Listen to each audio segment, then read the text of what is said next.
Ano nga ba ang legal medicine? Legal medicine, the branch of medicine that deals with the application of medical knowledge to legal problems and legal proceedings. Legal medicine is also called forensic medicine. Ang legal medicine daw mga kaibigan, ay isang branch ng science na tumutukoy sa pag-aaral ng pagkamatay ng isang tao. Malaki ang kaugnayan ng legal medicine sa crime investigation, sapagkat nakakatulong ito sa pagdetermine at sanhi ng pagkamatay ng isang tao, lalong-lalo na sa mga kaso ng homicide at murder, or it's either a suicide cases. At nakakatulong din ang branch na ito para malaman kung ilang oras or araw ng patay ang isang tao.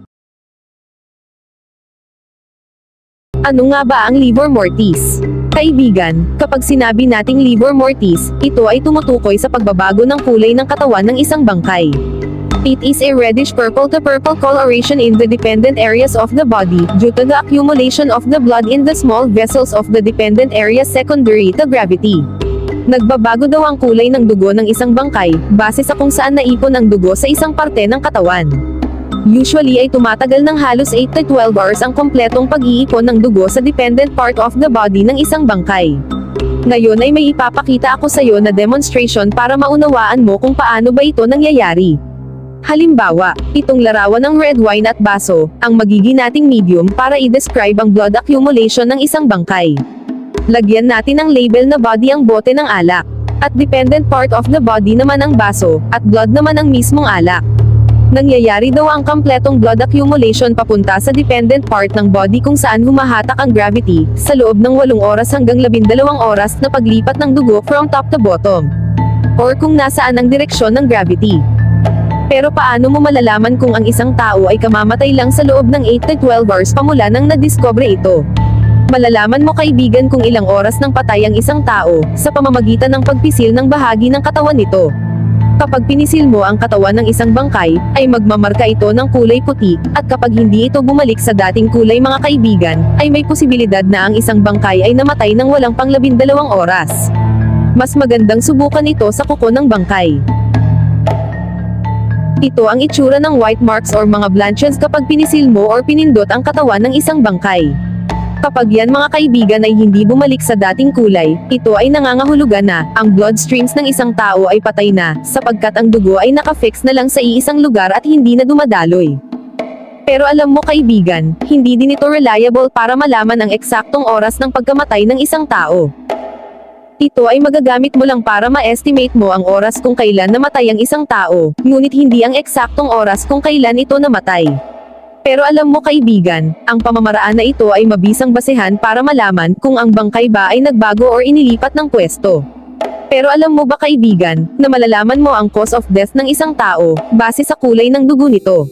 Kapag daw kulay cherry red to pinkish color ang kulay ng dugo ng bangkay, ay may posibilidad na ito ay namatay sa lason, usually in carbon monoxide or cyanide. At kung namatay naman sa asphyxia, ito ay kakikitaan ng dark lividity. Meron tayong dalawang uri ng stage lividity. Ito ay ang hypotastic at diffusion. Ano ang hypotastic lividity? Hypotastic lividity refers to the blood is still on the liquid form inside the blood vessels. Ang liquid form ng dugo from the time of death is approximately 6 to 8 hours. Pangalawang stage is the diffusion. It is refers to the coagulation of the blood vessels. Ito naman yung pag-alog-alog ng dugo sa loob ng katawan ng isang bangkay. Usually kapag binago mo ang pwesto ng isang bangkay, ay lilipat ang lividity nito sa lugar kung saan ang direksyon ng gravity.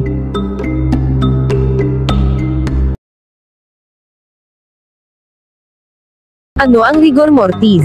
It is a chemical reaction that causes rigidity in the muscle groups, or stiffening of the body after death due to disappearance of adenosine triphosphate from the muscle. Pero ano nga ba itong adenosine triphosphate? Ang adenosine triphosphate ay isang uri ng organic compound, na makikita sa kahit anong katawan ng nabubuhay na nilalang, especially sa mga tao. Ito ang uri ng organic compound na nagbibigay ng lakas at buhay sa mga cells para pakilusin ang mga ito, at ito ang isa sa mga dahilan kung bakit nabubuhay ang isang nilalang. Ngayon ay bumalik tayo sa main topic ng ating discussion, which is the rigor mortis. Ang rigor mortis mga kaibigan, ang tawag sa paninigas ng mga muscle ng isang bangkay. Pero mga kaibigan, hindi naman porket sinabi na nating ang bangkay ay nasa stage na ng rigor mortis, ay automatic na agad ang paninigas nito. After death of the body, mag-uumpisa po ang rigor mortis sa loob ng 3 to 6 hours from the time of death. At ang complete rigor mortis naman po mga kaibigan, ay mangyayari after 12 hours, at ito ay tumatagal hanggang 1 araw at kalahati.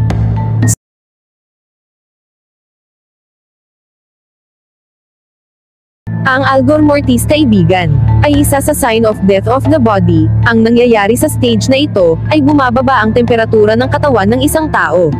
Sa makatuwid guys, ang pinag-uusapan sa stage na ito ay ang pagbabago ng temperatura ng katawan ng isang bangkay.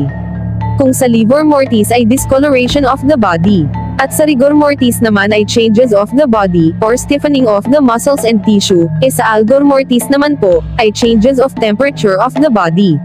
The algor mortis is refers to the cooling of the body. The body cools the following death approximately 1.5 degrees Fahrenheit per hour, under normal condition and assuming the body's temperature at death is 98.6 degrees Fahrenheit.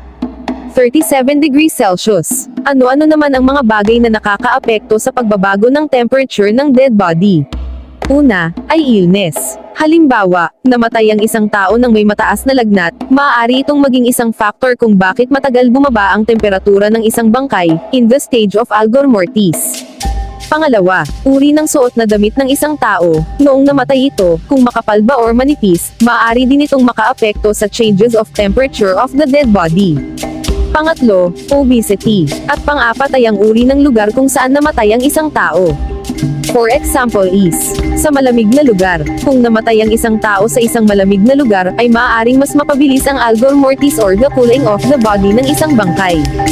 Types of electrical burns. The first one is contact burn, number 2 spark burn, number 3 flash burn. Contact burn, spark burn, flash burn. So what is this contact burn? It occurs due to contact with a live wire. You go and touch a live wire, you're going to get burnt. This is known as contact burn. When you talk about spark burn, it is due to sparking of current, like in a loose electrical fitting. There are sparks occurring from a loose electrical wire. We all have seen that, right? So that results in spark burn. What is flash burn? It is current from the main power lines. These are the huge power lines which transmit current. These results in flash burn. Asphyxia. What is asphyxia? This is the defective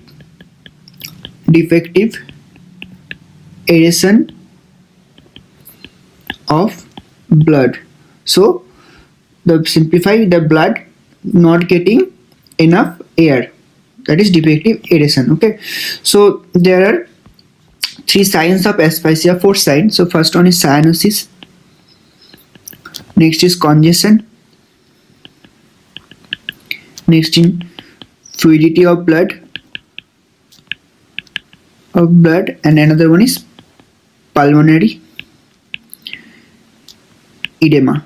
Okay, now see the types. So what types of asphyxial death can occur? So first one is hanging, next is strangulation, next is traumatic asphyxia, next is smothering, next is gagging, next choking, next barking, and postural asphyxia, and the last one is drowning. So let's see one by one. So first one is hanging. So hanging here, it is a mechanical asphyxial death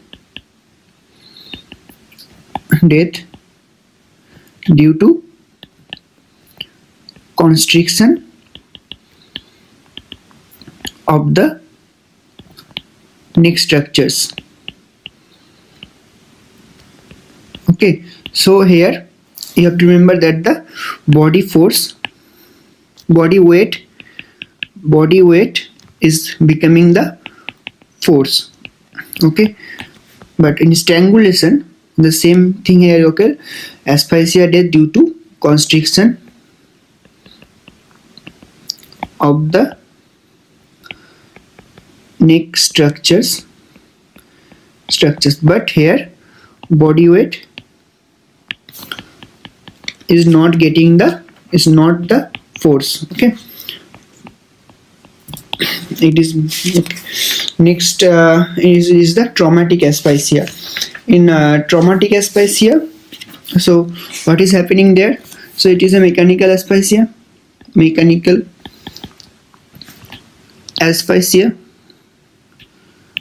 resulting from trauma to the chest or external pressure on the chest, abdomen or back, okay, which is preventing the normal respiratory movement. Next is smothering. What is smothering here? Smothering is the same thing, mechanical asphyxial death. So it is due to obstruction to the external air passage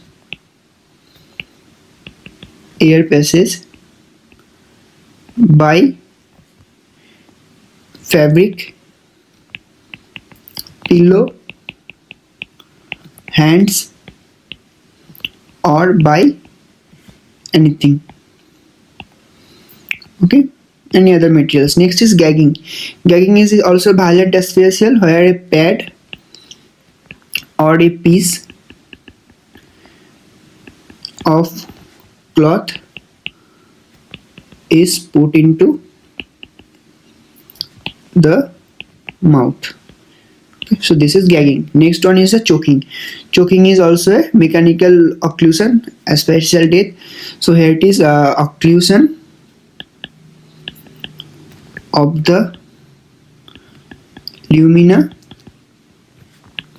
of the internal passage. Okay, here it is internal air passages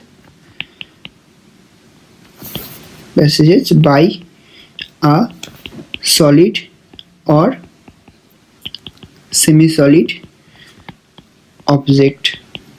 Okay, example, coins, okay, buttons of your shirts. So here the death occurs mainly from the asphyxia, vagal inhibition, laryngeal spasm, or bronchospasm. Next is barking. So here two things is occurring, barking. First one is the smothering plus traumatic asphyxia, okay, and plus smothering. Okay, postural asphyxia is a death due to the person not able to breathe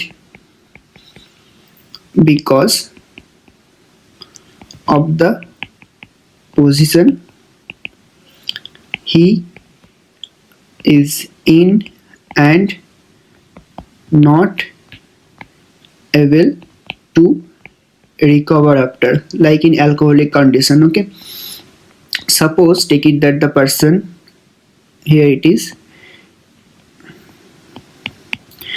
his head is like till downwards like this, and as a result here the air passage getting obstructed, so it in the alcoholic condition the death will occur. Okay, next is drowning. Drowning is due to the aspiration of fluid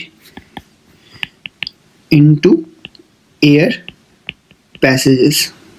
Okay, so that's it for the asphyxia and all types of asphyxial death.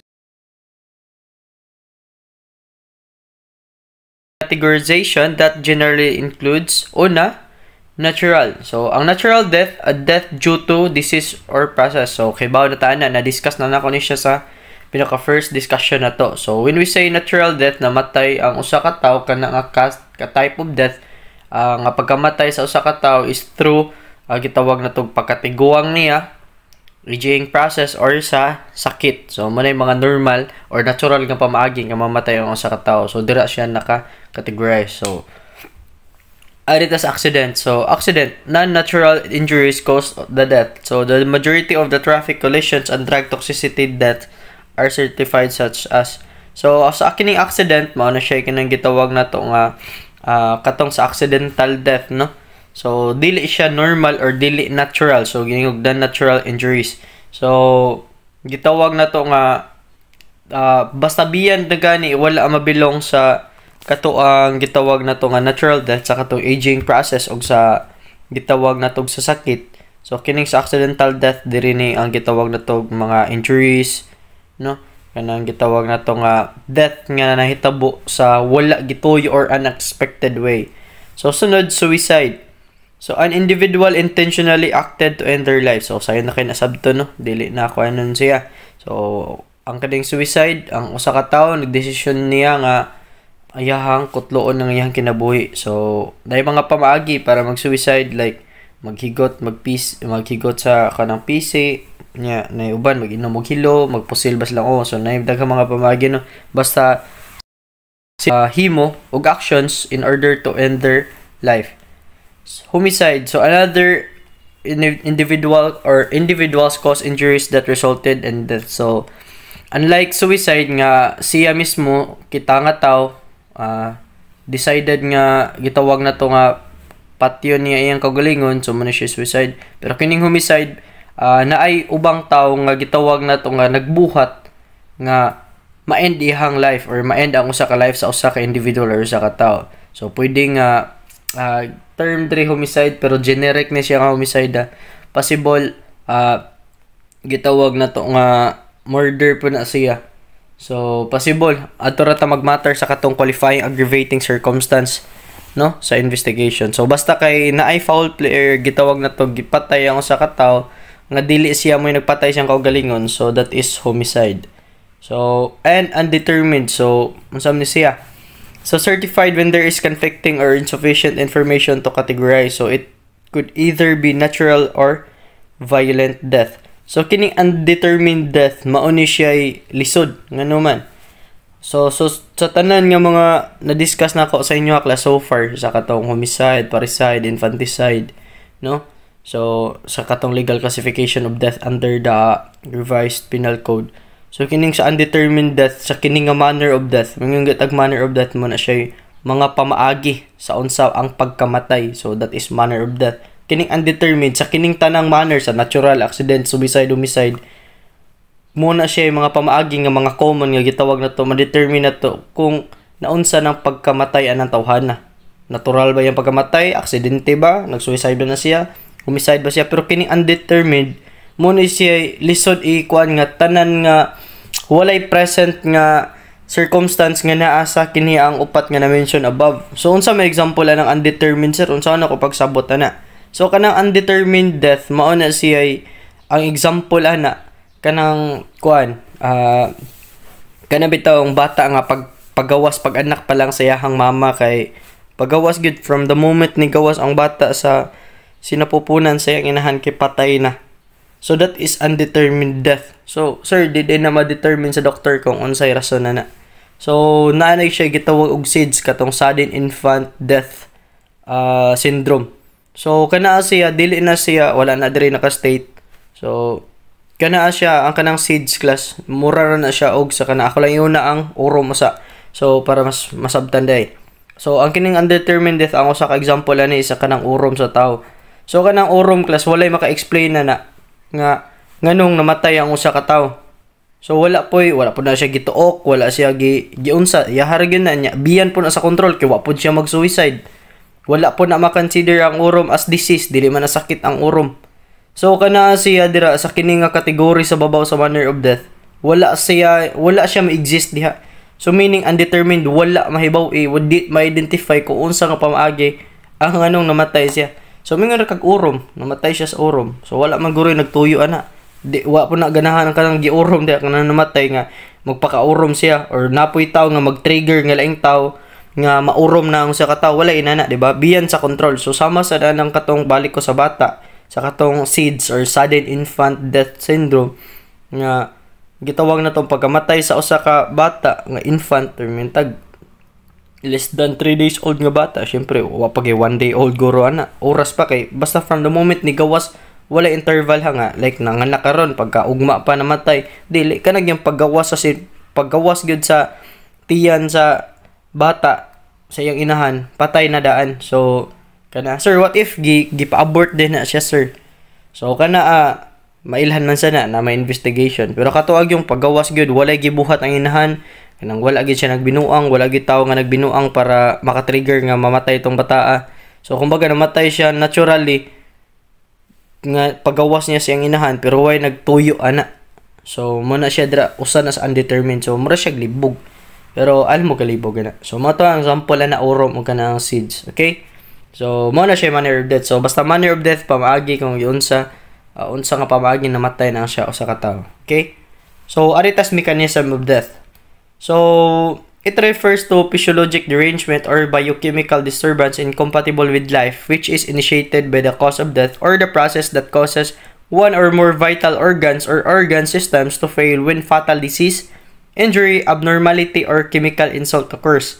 So it may be hemorrhagic shock, metabolic disturbance, respiratory depression, toxemic condition, cardiac arrest, tamponade.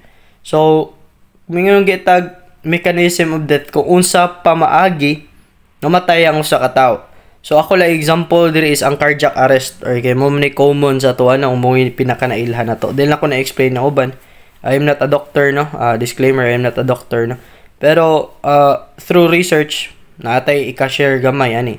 So in relation sa atuang field, so arita sa cardiac arrest. So ang cardiac arrest kanang sa atuang nahibawan mo na siya ang gatong atuang kasing-kasing nga irregular no nga naglisod taog kanang gitawag na tog sa Bisaya pag i-atake ta.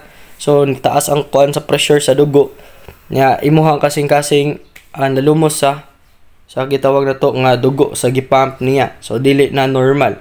So kini siya tungod ana for example namatay ang usa ka tawo tungod sa gi-atake siya. Munay ang mechanism of death niya is to death through cardiac arrest. So kining mga na-mention diri kung mo nay naka-trigger or mo nay rason nga mo nay gitawag na to nga namatyan sa usa ka tawo, that is mechanism of death. So kalabanan ani ang involved ani mga vital organs. So for example, cardiac arrest. So unsa may mechanism of death niya. So kung naamo sa investigation section, unsa may hinungdan namatay ng tawhana, unsa mang pamaagihan namatay siya. Namatay man siya tungod kay gitake siya. So gitawag na to na death through cardiac arrest or unsa man nga rason, pwede hemorrhagic shock, metabolic disturbance. So kiniya siya nga mga gitawag na to nga mga processes nga naka-cause or mo na hinungdan nga namatay ning usa ka tawo. That is mechanism of death. Okay? So cause of death. So it refers to an injury or disease process that resulted in an individual's death. So sayo na kayo nasabton ang death. Unsay hinungdan, unsay rason nganong namatay ng tawhana. So the cause of death is the injury or disease or the combination of both injury and disease responsible for initiating the trend or physiological disturbance, so brief or prolonged, which produce the fatal termination. It may be immediate or proximate. So when we say immediate or proximate, pwedeng diha, pwede pod nga na ay delay. So when we say cause of death, unsay hinungdan sa iyahang pagkamatay, possible injury like gipusil, nadunggaban, kung yung tagsakit, pwede nga giatake siya na trigger. So ang cause of death na po na siya duha ka klase. So ato ang tanawon ang duha ka klase sa cause of death para mas masabtan nato kung unsa man gini ang cause of death. And diri take note mo diri kay importante kini siya. Number 1, immediate or primary cause of death. So when we say immediate, diha mismo mao kanang diha mismo nga rason nga nganong namatay ng tawhana. Okay, pasabton ta mana. So is defined as the disease or event that started the chain of events that led to death. This applies to cases when trauma or disease kill quickly that there is no opportunity for the sequelae or complications to develop. So for example, gitawag na to nga si A na pusilan siya no? Na pusilan siya. So sa iyahang pagkapusilan diha mismo tungod kay nahutdan siya dugo tungod sa katuwang samad nga na-create sa katuwang pagpusil siya, diha mismo namatay siya. So that is immediate or primary cause of death. So unsa man ning the proximate or secondary cause of death dai sir? So it's either a consequence or complication of the primary cause or another disease which might have contributed to the death of the person. So balikan na to, si A napusilan siya no. So na siya gunshot wound. Naka-trigger namatay siya tungod nahutdan siya og dugo, that is loss of blood. So kana siya mo toy primary, pinakauna nga hinungdan nganong namatay siya tungod kay napusilan siya. So what if, sir, unsa ko pagsabot sa the proximate or secondary cause of death? For example lang nato, mao gyapon to si A napusilan. Na siya daghan siya gnawa nga dugo, pero nadaa pa siya sa ospital, wa pa siya namatay diha. Pero tungod ato nga samad na complicate ang samad niya. Like na ay organ dito na daot or gitawag na to nga na ang katong ubang part na apektahan ang ubang part sa iyang lawas. Yang ang katong ni complicate sa iyang lawas maoy hinungdan sa iyang pagkamatay. Okay, dili ang katuwang gunshot wound ginya, kung dili nanay ubang part nga trigger sa iyang lawas. So motoy secondary. Basta to lang timanan ni kining primary ug secondary. Mayon tag primary cause of death kung unsay pinaka main reason, sakit man na or injury nga moy pinaka hinungdan nga gitawag na to mao gyud kung ingon tag napusilan sa tungod sa iyang pagkapusil, patay din siya. Mao na siya primary cause of death. While ang secondary gitawag na to ang katuang primary nga injury or kana ang gitawag na to injury or sakit, mao siya gitawag na to nga dili pa ang hinungdan but ang complication ato tungod ato nga primary nga samad. For example sad sa pamilain na sir para mas masabtan pagid. Tuwalay butang nga naay gitawag na to nga sakit sa kasing-kasing, aritas disease lang. Arita o mag-una sa primary. So butang ta lang si A na siya sakit sa kasing-kasing. Dayon giatake siya. Pag atake niya patay siya. Mao man toy pinaka nakakose siya. Gitawag na to siya na siya sakit sa kasing-kasing. So for example, sa ari sa approximate or sa secondary, si A gyapon na siya sakit sa kasing-kasing. Karon atake siya, wa pa siya mamatay. Dida siya sa ospital, dayon didto na-admit siya. Karon tungod ato sa sakit sa iyang kasing-kasing, na-trigger ang uban niya nga system like iyang baga maoy na daot na tungod kay maoy na epektuhan, maoy ni complicate sa iyang sakit sa iyang kasing-kasing. So namatay siya kay tungod na-complicate iyang baga. So mo na to'y secondary, meaning dili ang pinaka una nga rason nga nung nasakit siya, nung namatay siya. So that is the kinds of cause of death. Okay? So di ta maglibog ng primary o secondary, sayo na kayo na siya sabton. Okay. Sunod, the injury or disease was survived for a sufficiently prolonged interval which is permitted to the development of serious sequelae which actually caused the death. So if a stab wound in the abdomen later caused generalized peritonitis, then peritonitis is the approximate cause of death. So for example, dere klaro kayo ha.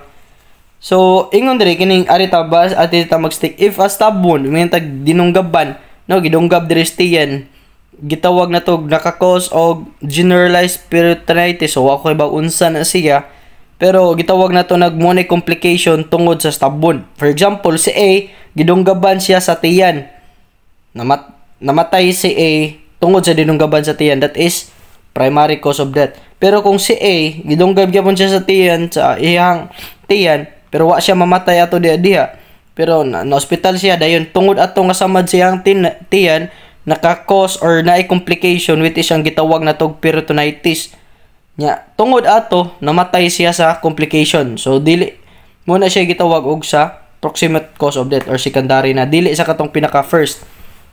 Dili ang katong injury nga pinakauna, pero namatay siya diha sa katong gitawag na tong nadunggaban siya. Nya mo to hinungdan sa iyang pagkamatay, mo to primary cause of death. Pero kung nadunggaban siya, wa siya namatay ato, pero namatay siya sa complication, mo na siya proximate cause of death. Okay? So arita, sunod, pathological classification of causes of death. Una, death from syncope. So it refers to death due to sudden and fatal cessation of the action of the heart with circulation included. So when we say death from syncope class, it involves the heart. Mao gina say timan na to. So possible nga diha or grabe nga gitawag na to nga cessation. When we say cessation, stop, pag-urong. So wala na pag-able sa heart no nga mag-pump no. So mo na siya. So unsa man ay mga causes of death from syncope, mo ni siya. Ubay-ubay ni. So coronary disease as embolism or thrombosis. So there are terms diri klasa nga I will not explain because I'm not a medical practitioner. So kutob lang sa familiar ko nya, disclaimer lang if ever na nagtanaw di ang akuan, so I am not a medical doctor or pathologist.